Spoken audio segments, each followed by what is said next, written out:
Hello guys, welcome to my channel. This is Uday Pandit and you're watching MEP Technical World.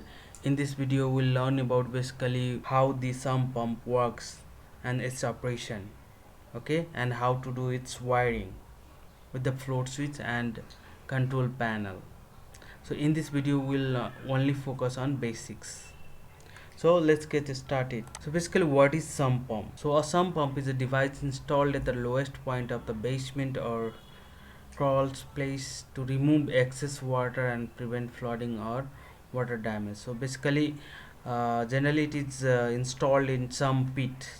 So this is the view of some, okay, some pit. So it is the basically in the basement of any house and buildings. So generally we keep over there to discharge or to remove the water from that lowest point by using the sump pump. In case of flooding also you can use also, okay, so to drain the water from that area. So generally it prevent from flooding or water damage area. As you can see there is water logging inside the basement, so due to the sump pump failure, so we have to keep it. So generally we have to keep this sump pump in the basement, one working and one standby as a emergency, and we have to monitor, we have to perform the preventive maintenance on the sump pump. So now let's start basically how this sump pump works with the float switch. So in condition 1 sump pit is empty, so this is sump. Over here I have installed sump, and through this is the discharge pipe. Through this it is water throwing outside, okay. So initially it is off condition now because of this sump is empty. So now let's do the wiring, how basically this pump works in auto mode with the help of float switch.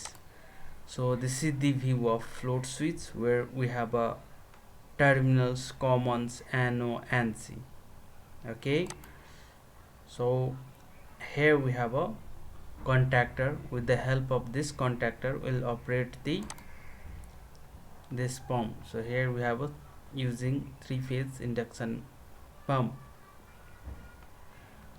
and we have to, let's do the first power wiring. So R Y B, and then again R Y B. So generally this is, here I'm talking about only basics, basically how to do wiring, how to understand, only how to understand this uh, operation of the pump, okay.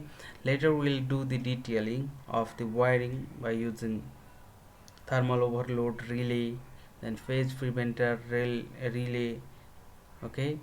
So we'll have to use this relay as well with the selector switch, auto and manual.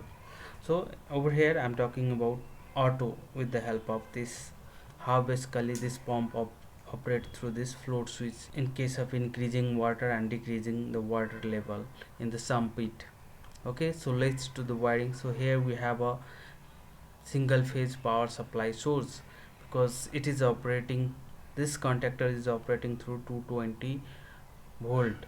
So A1 and A2 coil is operating voltage 220 volts, so that's why we have to provide the single phase voltage over here. So three phase is already provided, that is the power wiring. Now we have to do the control wiring.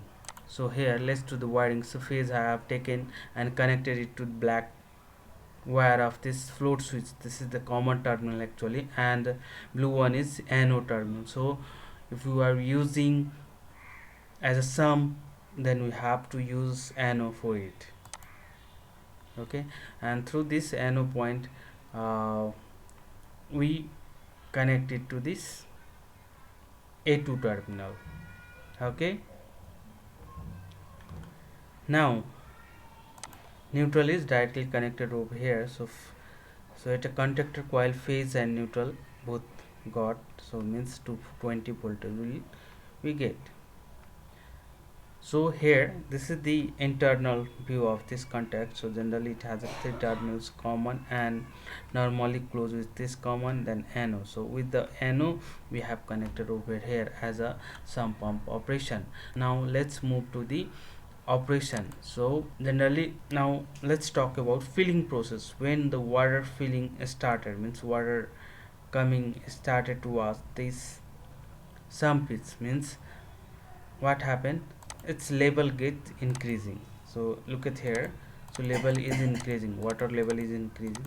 Once it is reached to the top, that means what happened, its contacts, so float switch, it means float switch contact gets changed, means generally it is NO now, no, so power is not getting over here coil.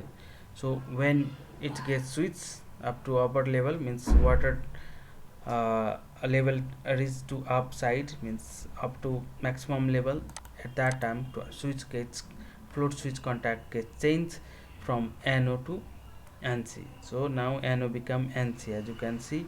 Now this phase is connected to here, over here. So now at this condition what happened, contactor is getting power through this float switch and it will get energized. Okay, so contactor gets on, and at the same time what happened, this sump pump will get a power. Okay, that's why it will get on, means now motor is, means sump pump is on. Now it is draining the water. Okay, it is throwing the water through outside, prevent from the flooded or overflow this sump pit. Now condition, empty condition. Now let's talk about empty condition, means when the water is discharging, means water level is decreasing. So when the water level decreasing, means let's say it's come to lower level over here, means water is finished at least two over here. Now at that condition what happened, again the float switch become to over here, means again its contacts get changed, come to original position. So now NO become again NO, and NC become to NC, means here now disconnected, means the power is getting through this NO contact, now it is disconnected, hence this contactor get de-energized, means it is off. When it off, it's break these three phase powers source to this pump. So now what happened, this pump gets off. Okay, so in this way actually this sump pump work with this float switch in automation, okay, by using this contactor. So this is a simple process. Okay, this is the basic concept of sump pump operation. So hope you guys understand about how to do its wiring and how it works during filling and during empty conditions. Thank you so much. See you again in next video.